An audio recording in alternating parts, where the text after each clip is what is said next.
So hello friends, welcome to your channel BP financial canals. और आज बहुत बड़ा दिन था। आज बजट के लिए निर्मला सीतारमन जी ने आज एक बजट पेशकश की है, यूनियन बजट 2020-24। और यहाँ पे एक सिंपल चीज़ है जिस पे आप लोग को मेरे वीडियोस को बढ़ाने से पहले देख लेनी चाहिए। That is capital gain tax change पे।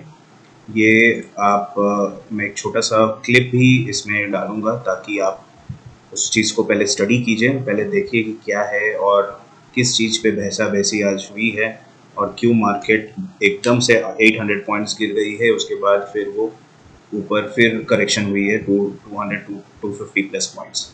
ठीक है, सबसे पहले हम लोग उसको देखते हैं और मेरे चैनल को आप सब्सक्राइब करना मत भूलिएगा। तो सबसे पहले हम लोग उस वीडियो को देखते हैं। वीडियो को देखने के बाद फिर हम लोग एक दूसरा वीडियो बनाएंगे। इसके बाद उसमें हम लोग डिस्कस करेंगे कि किस चीज़ पे हम लोग ज़्यादा फोकस कर सकते हैं, कौन से स्टॉक स्पेसिफिक पे। Okay, thank you. बजट के जो टैक्सेशन से रिलेटेड प्रपोजल है उस पर कुछ एक डीप इंसाइट देना चाहते हैं। मेन पॉइंट जो विजय जी ने अभी कहा था कि प्रॉपर्टी पे या कैपिटल गेन्स ओवरऑल उनका कहना है कि दो होल्डिंग पीरियड है 12 और 24 मंथ। यस। और अगर आप लॉन्ग टर्म हो capital asset 12%, listed capital 12.5 no indexation. एक साल हो गया। मतलब अगर आपने 10 साल पहले कोई प्रॉपर्टी खरीदी है तो आपको, और आपने 50 लाख पे खरीदी है, तो एक इन्फ्लेशन इंडेक्स रहता है, आपका कॉस्ट ऑफ एक्विजिशन, आपको इंडेक्सेशन का बेनिफिट मिलता है। तो 50 का आपका कॉस्ट 80 लाख हो जाता है विद इन्फ्लेशन।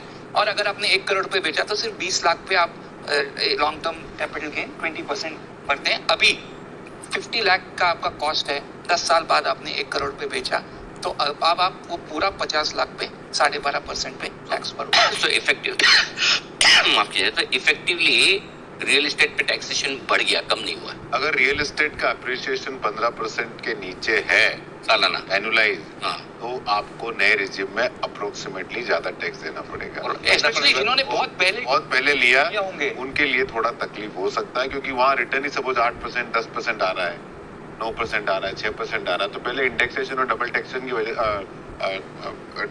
20% की वजह से आपको इफेक्टिव टैक्सेस बहुत कम रहते थे। और 54E वाला भी एक रहता था।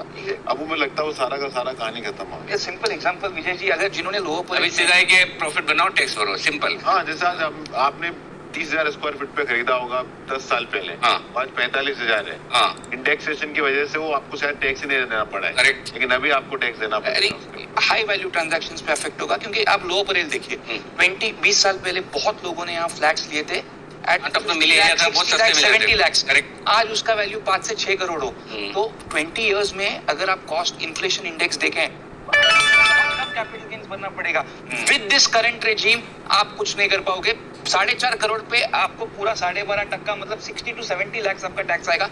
मेन बात यह है कि it is applicable from today. आप कोई प्लानिंग नहीं कर पाओगे अब इसका। और उसमें देखिए आप एक चीज और, स्टैम्प ड्यूटी अलग लगता है। वो 6 से 8 डिपेंड करता है स्टेट के ऊपर। ठीक है, वो फिर भी बायर ले सकता है। नहीं वो, लेकिन दैट गोज आउट। एक वन टाइम तो आप कॉस्ट में लेते हो ना उसको। गोल्ड पे भी सेम रहेगा टैक्सेशन। गोल्ड पे भी जहां तक पहले और अब पहले क्या था, पहले तो ये बताओ अब क्या है। गोल्ड का पहले 20% था शॉर्ट टर्म। हाँ, लॉन्ग टर्म है। लॉन्ग टर्म नहीं, शॉर्ट टर्म तो खैर पूरे आपका इंडिविजुअल स्लैब में रहता है। तो होल्डिंग पीरियड 3 साल था। तो लॉन्ग टर्म अभी गोल्ड पे उन्होंने क्या किया है, रियल एस्टेट या गोल्ड दोनों पे 20% पहले था लॉन्ग टर्म, अभी 12.5%। होल्डिंग पीरियड 3 साल था लॉन्ग टर्म के लिए, होल्डिंग पीरियड 2 साल कर दिया कि 2 साल के बाद गोल्ड लॉन्ग टर्म, अभी 3 साल है। तो आप ऐसा समझो कि गोल्ड का एवरेज रिटर्न 9% रहा है। ओके, तो पहले अगर इंडेक्स CI 5% रहा, अप्रोक्सीमेटली 6% भी रहा कोई साल में, तो 4% आपका लॉन्ग टर्म कैपिटल गेन है, उसके ऊपर आपको 20% टैक्स देना है। तो 9% गेन पे आपको 0.8% टैक्स देना है। अभी 9% पे आपको 12.5 देना है स्ट्रेट अवे। कि वो सारी एसेट क्लास को एक साथ करने में वो ये है कि अब आपके खाली इसमें एक ही एडवांटेज है कि गोल्ड को लोग बहुत कम बेचते हैं। नहीं वो तो वो अलग बात है। तो अच्छा, गोल्ड और प्रॉपर्टी बहुत कम बेचते हैं, ये बात है। लेकिन ये भी तो फैक्ट है मंत्री जी कि वो तभी बेचते जब मुसीबत होती है। हाँ,